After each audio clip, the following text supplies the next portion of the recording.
My name is Walter Grimes, and I'm 63 years old. I've worked with my hands my entire life, 31 years as an electrician, crawling through attics and basements, rewiring old houses in the heat of Georgia summers. I know how to stay calm when something goes wrong. I know how to trace a problem back to its source before I touch a single wire. I've always believed that patience is what separates a good electrician from a dangerous one. But nothing in my life, not one wire, not one dark crawl space, not one storm-soaked job site, prepared me for what I found on that camera screen on a Tuesday morning in October. I need to tell you this story from the beginning, because if I just tell you the end, you won't believe me. And I need you to believe me, because my grandson's name is Noah, and he is 8 years old, and he deserves to have someone tell this story right. My son Colin is 34. He works in logistics management for a distribution company out of Atlanta, and his job requires him to be on the road sometimes 4 days a week. I used to worry about him driving all those miles. I used to think that was the thing I needed to watch out for. I was wrong about that. I was wrong about a lot of things. Colin married Tara 6 years ago. She was 30 at the time, quiet, the kind of woman who smiled at the right moments and said the right things at Sunday dinners. My wife Sandra liked her right away. Sandra is the kind of person who gives everyone the benefit of the doubt, and I love her for that. But sometimes I think it means she doesn't always see what's right in front of her. That's not a criticism. That's just the truth. Noah was born 2 years after the wedding. The moment I held that boy in the hospital, something shifted inside me that I cannot fully describe to you. I had loved my son deeply, but this was different. This was like looking at a second chance at everything. Noah had Colin's eyes and apparently my stubborn jaw, and he laughed at things that weren't even funny yet, just because he was so happy to be alive. From his first year, I drove over to their house in Marietta at least twice a week. I wasn't trying to interfere. I just wanted to be near him. The first time I noticed something was off, Noah was 6.5. I had come over on a Wednesday afternoon, which was something I did regularly when Colin was on the road. Tara worked from home doing freelance bookkeeping, and she always said she appreciated the extra set of hands. I'd take Noah to the park or sit with him while he did his reading. It was easy, comfortable, routine. But that Wednesday, Noah didn't run to the door when he heard my truck in the driveway. He always ran to the door. I went inside and found him sitting on the couch with a blanket pulled up around his shoulders, even though it was 72 degrees. He looked at me, and he smiled, but it was a careful smile, the kind a child makes when they're trying to seem okay rather than actually feeling okay. I sat down next to him and asked him how school was going. He said fine. I asked if he wanted to go outside and kick the soccer ball around. He said maybe later. I remember thinking he might be coming down with something, and I put my hand to his forehead and he flinched, not dramatically, but enough that I felt it. He pulled back from my hand before I'd even touched him. I didn't say anything about it that day. I told myself I was reading too much into it. He was a kid. Kids have moods. I drove home and told Sandra that Noah seemed a little under the weather, and she said maybe he was tired from school, and I agreed with her, and I let it go. Over the next several months, I watched my grandson change in ways that I tried very hard to explain away. He stopped asking to go to the park. He used to beg me to take him to the park. He started sitting with his back to the wall whenever we were in a room together, the way a person does when they don't want anything sneaking up behind them. He had circles under his eyes that no 7-year-old should have. Deep, bluish-gray circles that made him look like a little old man who wasn't sleeping. He stopped talking about his friends. He'd had a best friend named Theo at school, and he used to tell me about Theo constantly, what Theo said, what Theo did, what game they played at recess. Then one day, Theo simply stopped existing in his conversations. I asked about him once, and Noah said they didn't really play together anymore, and he changed the subject before I could ask why. The worst was the way he started watching Tara. Whenever she walked into a room, his eyes tracked her the way a small animal tracks something it isn't sure about. Not the way a child watches his mother. Something else. Something I had no name for at the time. I talked to Colin about it. He was home for a long weekend in September, and I took him out for coffee while Tara and Noah watched a movie at home. I told him what I'd been seeing. I was careful with my words. I said that Noah seemed stressed, that he wasn't himself, that I was worried something was bothering him, and he didn't know how to say it. Colin listened, and I could see that he'd noticed some of it too, the tiredness, the quietness, but he had explanations for all of it. Noah was adjusting to second grade. Second grade was harder than first. Theo had moved to a different school. Kids went through phases. Tara had mentioned that Noah had been having some bad dreams lately and wasn't sleeping great. I heard everything he said. I understood it. And still, something underneath all of it refused to settle. I drove home that evening and sat on my back porch with a glass of sweet tea and thought about the way Noah had flinched from my hand. I'd been an electrician for 31 years. When something feels wrong in a system, you don't ignore it just because you can't see the short yet. You trace the line. You follow it back to the source. 2 weeks later, I made a decision. Colin was leaving for a 4-day run to Memphis and back.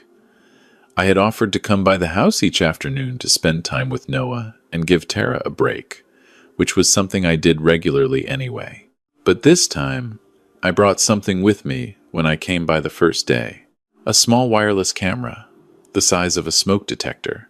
I'd ordered it online and it connected to my phone through an app. I want to be clear about what I was and wasn't thinking when I did this. I was not thinking that Tara was hurting my grandson. I could not have told you that was what I suspected, because I wasn't ready to let myself suspect it. What I told myself was that I wanted to know what was happening to Noah during the hours I wasn't there. I wanted to see what his days looked like.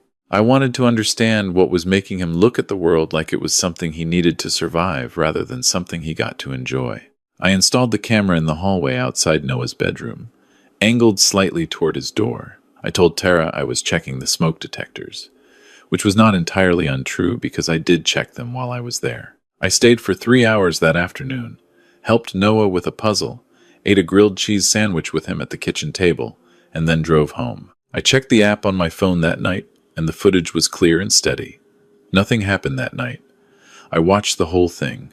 The hallway light went off around 9. It was quiet. I went to bed. The second night, I had trouble sleeping, and I was up at 2 in the morning.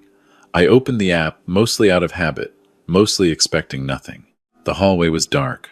Noah's door was closed. Then it opened. My daughter-in-law came out of the master bedroom and walked down the hall in her bathrobe. She stood in front of Noah's door for a moment, and then she went inside. I sat up straighter. I watched the timestamp in the corner of the screen. 2:17 in the morning. At 2:29, she came back out. She was carrying something in her hand. I had to look twice before I understood what it was. A wooden spoon. She went back to the master bedroom and the door closed, and the hallway was silent again. I sat on the edge of my bed for a long time. I went back through the footage from the previous nights. I had not been watching carefully enough. On the first night, at 1:43 in the morning, she had gone in and come out 11 minutes later. I had skimmed past it. I had not understood what I was looking at. I picked up my phone to call Colin right then. It was 2:30 in the morning and I had my finger on his name in my contacts, and I stopped. I stopped because I knew what would happen. Colin would call Tara. Tara would know the camera was there. The camera would disappear, and then it would be my word against hers. A 63-year-old man who had installed a camera in his son's house without telling anyone, saying that he watched his daughter-in-law walk down a hallway with a wooden spoon in the middle of the night. That wasn't enough. That was almost nothing. I made myself wait. I did not sleep the rest of that night. The next morning I was at Colin's house by 8 o'clock. I had not been invited. I knocked on the door and Tara answered, and I told her I was in the neighborhood and wanted to see if Noah needed a ride to school. She hesitated, something I had not noticed her do before, and then said that would actually be helpful because she had a client call at 8:30. Noah came to the door with his backpack on. His left arm. He was wearing a long-sleeved shirt. It was 65 degrees outside. He'd been wearing short sleeves the week before. I got him into the truck, and I pulled out of the driveway, and I asked him how he was doing, and he said fine, and I asked if he slept okay, and there was a pause before he said yes. I asked if anything was hurting him. He looked out the passenger window for a long moment. "I'm okay, Grandpa," he said. The way he said it told me he had been told to say that. I pulled into a gas station 2 blocks from his school, and I turned off the engine. I turned to face him, and I kept my voice as steady as I have ever kept it. Noah, I said, you know that you can tell me anything, right? Absolutely anything, and I will handle it. I will not make it worse for you. I promise you that. Grandpa promises. He stared at his shoes. His jaw was tight in a way no 7-year-old's jaw should ever be tight. I know, he said. Are you sure you're okay? She said, it's between us, he said, very quietly. She said, if I tell anyone, it'll break up the family. I cannot tell you precisely what happened inside me at that moment because I do not have the right words for it. I know that I put my hand on his shoulder and I told him he had done nothing wrong. I told him that protecting him was more important than anything else in the world. I told him that what happened in families should never be kept secret when someone is being hurt. His chin wobbled, and then he pressed his lips together, and I could see him working very hard to hold himself together in the way that children do when they've been told for too long that falling apart is not allowed. I dropped him at school. I watched him walk through those front doors. Then I called Colin. I told him to come home. I told him it was about Noah, and it could not wait. He was halfway to Memphis, and he turned around. While I waited for my son, I did something that I have thought about many times since. I drove back to the house and knocked on the door again. When Tara answered, I told her I had forgotten to tell her that I'd noticed a soft spot in the hallway ceiling near the smoke detector when I was up there yesterday, and I wanted to take another look so I could tell Colin about it before it became a problem. She stepped back and let me in. I went to the hallway. I collected the camera. Then I went back to the kitchen and told Tara that I'd checked it again and it was probably nothing, just the paint texture, but I'd tell Colin anyway. She nodded and went back to her laptop. I left and I sat in my truck in a grocery store parking lot for 2 hours watching the footage on my phone. I watched all of it. I am not going to describe to you in detail everything I saw on those recordings, because Noah is my grandson and he is 8 years old, and some things should not be put into words in public. What I will tell you is that what I saw was enough. It was more than enough. It was the kind of thing that changes the way you understand the world you thought you were living in. Colin arrived at my house at 4 o'clock that afternoon. I sat him down at my kitchen table. I told him I needed him to watch something, and I told him to be prepared, and I told him that I loved him and that I loved Noah, and then I handed him my phone. He watched without saying anything for a long time. At some point, Sandra came into the kitchen and I shook my head at her and she stopped in the doorway. Colin's face did the kind of things that a father's face does when the world breaks open in front of him. I will not describe that either. When he finished, he set the phone down on the table very carefully, the way you set something down when your hands are not entirely steady. How long? He said. I don't know, I said. I only had the camera there 3 nights. But Colin, the way Noah is, this didn't start 3 nights ago. My son put his face in his hands. I gave him 2 minutes. Then I said, Noah is still at school. He gets out at 3:15.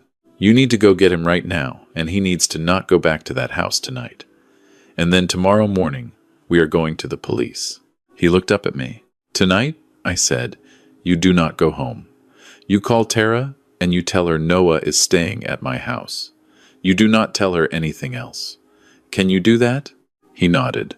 Go get your son, I said. He got up from the table, and he got in his car, and he went to get Noah. While he was gone, Sandra sat across from me at the kitchen table, and she held both of my hands in both of hers, and neither of us said anything for a long time.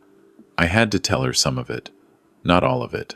But enough so, she understood why Noah was coming here tonight instead of going home. She cried quietly, and then she got up, and she made the bed in the spare room with Noah's favorite blue comforter that she kept here for when he slept over, and she put a glass of water on the nightstand and a little stuffed bear he'd left here once and never asked for back. When Colin brought Noah in, the boy was confused and a little frightened, the way children are when adults are behaving strangely and won't explain why. I sat with him on the couch, and I told him that sometimes Grandpa's house was the best place to be, and that he was going to sleep here tonight, and that tomorrow everything was going to start getting better. I told him that because I believed it. I still believe it. Noah ate 2 bowls of Sandra's chicken soup and fell asleep on the couch, watching a nature documentary about birds before 7:30. I carried him to the spare room, and he didn't even stir. That night I could not sleep again. I lay in the dark and I thought about all the nights I had not been watching. All the Tuesdays and Thursdays and Saturdays that I'd gone about my life, watering my garden and watching baseball and going to bed at a reasonable hour, while my grandson lay in his room waiting for a door to open. I thought about something else too. I thought about Beverly. Beverly is Tara's mother. She lives 40 minutes away in Kennesaw. She is a small, precise woman in her late 50s, who always brings a casserole when she visits and always comments on how clean Colin and Tara's house is, as if cleanliness is a virtue she has personally bestowed on her daughter. She and Tara spoke on the phone constantly. Every day, sometimes twice a day, in those long murmured conversations that Tara would take into the bedroom and close the door for. I had always found Beverly slightly cold, the way some women are when they have decided that a man is not good enough for their daughter and they have simply accepted the situation rather than changed their minds. But I had never thought anything more of it than that. Now I lay in the dark and I thought about the phone calls. I thought about the way Beverly had looked at Noah once, at Easter, when the boy had been particularly quiet, and she had said, "I remembered this clearly now. He just needs to toughen up a little. Boys need that." I thought about the casseroles and the clean house and the closed bedroom door. At 7 o'clock the next morning, I drove Colin and Noah to the Cobb County Police Department. I brought my phone with the camera footage. Colin brought the photographs the school nurse had taken of Noah's arms and back 3 months earlier, which we had not known about until we sat in the parking lot of the police station. And Colin called the school's family liaison from his cell phone, and the woman told us, in a careful and grief-stricken voice, that she had filed a report with DFCS 3 months ago and had been waiting for a follow-up that had not yet come. That information lit something inside Colin that I will not describe here. We were inside the police station for 4 hours. I will not walk you through all of it because some of it involves details that are still part of an open legal matter, and because some of it was private in the way that things between a father and his child are private. What I can tell you is that the detective who handled our case was a woman named Sergeant Patricia Hollins, and she was the kind of professional who looks at a child and sees a person rather than a file number. She spoke to Noah in a small, quiet room with a stuffed elephant on the table, and I sat in a hallway outside and listened to the sound of nothing and tried to remember how to breathe. When it was over, Sergeant Hollins came out and told us that they had enough to move forward. She told us that based on Noah's account and the camera footage and the school nurse's report, there would be an arrest warrant by end of day. She also told us something I had been bracing for since the night I lay awake thinking about Beverly and closed bedroom doors and casseroles. She told us that during Noah's interview, he had described telling his grandmother what was happening. Not once. More than once. He had told Beverly during a visit in August that his mother was hurting him at night. He had told her because he was desperate and she was the only other adult he trusted. Beverly had told him that his mother loved him and was only trying to help him, and that some things needed to stay inside the family, and that if he kept telling people things that weren't true, it would hurt everyone he loved. He was 7 years old when she said that to him. I sat with that for a long moment. I sat with the image of my grandson, 7 years old, desperate, reaching out to the one person he thought might help him, and I sat with the image of Beverly nodding and calling it love. I asked Sergeant Hollins if Beverly's role in this would be considered. She looked at me for a moment, the way people look at you when they're deciding how much honesty to offer. "We will be speaking with Beverly," she said. "What he described to us could constitute failure to report abuse. In Georgia, grandparents are not mandated reporters under the statute, but the question of whether her actions constituted obstruction or contributed to the ongoing harm is something the DA's office will look at." "I want her looked at," I said. "I want someone to look at her." "She will be looked at," Sergeant Hollins said. Tara was arrested that afternoon at the house in Marietta. I was not there for it. I was at my house with Noah, and we were sitting at the kitchen table, and Sandra was teaching him how to make her apple cake from scratch, measuring flour and brown sugar into a big ceramic bowl, and Noah was concentrating very hard on getting the measurement right. And he had a small smear of flour on his cheekbone, and I sat across from him and watched him be a child in a kitchen, and I thought about all the things I should have seen sooner, and I decided that thinking about that would not help either of us. What I will tell you about the weeks that followed is this. Colin took a leave of absence from his job. He was home every day. He slept on the couch at my house for the first 2 weeks because Noah would wake up in the night and come looking for someone, and Colin wanted to be the person he found. Some nights I would hear them, my son's low voice and my grandson's smaller one, and I would lie in the dark and feel something I did not yet have a name for. Relief, maybe. Not relief that it was over, because some things are never simply over, but relief that the door had stopped opening. Noah started seeing a counselor named Dr. Miriam Webb twice a week. She was a child trauma specialist, and she had a small office with a fish tank and a lot of plants. And Noah told me the first week that her office smelled like rain. He did not tell me much else about what they talked about, and I did not ask. Some conversations belonged to him. The legal process moved the way legal processes move slowly, with paperwork and continuances and dates that got moved and then moved again. Tara entered a not guilty plea initially. Her attorney argued that the camera footage was obtained illegally, and there was a hearing about that. And I will be honest with you and tell you that those weeks were difficult because nothing felt certain. Colin hired a family law attorney in addition to working with the DA's office, and there were custody hearings and protective orders and more conversations with DFCS than I can count. Beverly was charged separately. Failure to report child abuse, and contributing to the delinquency of a minor. Her attorney sent a letter arguing that as a grandparent she had had no legal obligation to report, and that her advice to Noah had been an attempt to keep the family together, and that her love for her grandson was not in question. I read that letter once, and I put it down, and I did not pick it up again. What I know about Beverly is this. She sat in a room with a 7-year-old boy who was being beaten in the night, and she told him it was love. She looked her daughter in the eye, knowing what her daughter was doing, and she made casseroles and commented on the cleanliness of the house. She chose something over that child, and whatever that thing was, loyalty, denial, pride, fear of consequences, it was not love. You do not get to call it love. Beverly pled guilty to failure to report. She received 2 years of probation and was ordered to have no unsupervised contact with any minor children. No jail time. I am not going to pretend to you that I thought that was enough. It wasn't enough. But Sergeant Hollins told me early on that the system rarely gives you enough, and that the best thing I could do for Noah was to focus on what came after rather than what was punished. Tara's case did not go to trial. 4 months after the arrest, she pled guilty to 2 counts of felony child abuse. She was sentenced to 8 years in state prison with the possibility of parole after 4. The camera footage was admitted. The school nurse's photographs were admitted. Noah did not have to testify. He did not have to sit in a room and look at his mother across a courtroom, and I thank God for that.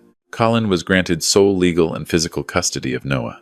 There is currently no visitation arrangement in place. I need to tell you what Noah is like now, because this story should not end in a courtroom. He is 8 years old. He has been in counseling for 8 months. He still has some nights that are hard, Doctor. Webb calls them reactive nights, where something during the day triggers a memory and his nervous system catches up to him at 2 in the morning. But they are fewer now than they were. Considerably fewer. He ran to the door when I arrived last Sunday. He ran to the door the way he used to, before all of it, before I knew what I was watching and before I understood why it had stopped. He ran and he flung it open and he said, "Grandpa, I found a red-tailed hawk feather in the backyard. Come see."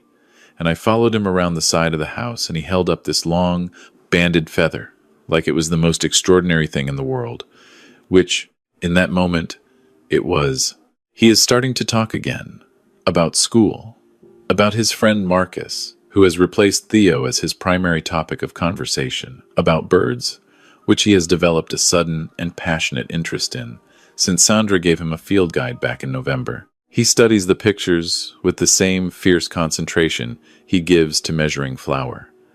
And he asks questions I cannot always answer, and he accepts that gracefully and moves on. He laughs easily now. Not all the time, not without effort, but easily. That's the word for it. There is something easy in him again that I had watched disappear, and now I am watching come back. I changed after this. I want to tell you that clearly because I think it is important. I spent 31 years as an electrician, and in all that time, the lesson I came back to again and again was this. If something feels wrong, follow the line. Don't talk yourself out of it. Don't accept someone else's explanation for a symptom you have witnessed yourself. Go back to the source. I should have followed the line earlier. I should have asked different questions sooner. I should have trusted what I was seeing instead of spending months finding ways to be wrong about it. That is not a statement I am making to punish myself. I am past the point in my life where self-punishment accomplishes anything, but I am making it because I believe it is the most important thing I have to say to any grandparent or parent or aunt or uncle or teacher or neighbor who is watching a child change and looking for reasons it might be nothing. The warning signs are real, the dark circles, the flinching, the withdrawal from friends, the careful smiles, the long sleeves in warm weather, the child who has stopped asking for things they used to ask for, the child who answers a question with a pause before the word fine. These are not phases. They are not adjustments to a new grade. They are signals. A child cannot always tell you what is happening to them, sometimes because they've been told not to, sometimes because they don't have the words, sometimes because they are protecting the adults around them from the weight of what they know. My grandson was protecting me. He was 7 years old, and he was protecting me and his father from the truth because someone had told him that the truth would destroy us. It didn't destroy us. The truth saved us. The truth was the hardest thing and the only thing, and I would trace every wire back to it 100 times over. I keep that hawk feather. Noah gave it to me when I left on Sunday, wrapped in a paper towel with a rubber band around it, the way you package something that matters. It's on the windowsill above my kitchen sink, and every morning when I make my coffee, I look at it. I have been a grandfather for 8 years. I have been many other things for much longer, a son, a husband, an electrician, a man who thought he had seen most of what life could show him. I was wrong about that last part. What I know now, at 63, that I did not fully know before, is that being present is not enough. Being nearby is not enough. Love is not enough if it stays in the room and does not follow the line. You have to follow the line, even when you're afraid of where it leads. Especially then. Noah is inside right now. It's a Saturday afternoon in late spring, and the windows are open, and I can hear him telling Colin something about the difference between a sharp-shinned hawk and a Cooper's hawk, which are apparently very easy to confuse. And Colin is asking questions with the kind of genuine attention that fathers find when they have nearly lost something and have gotten it back.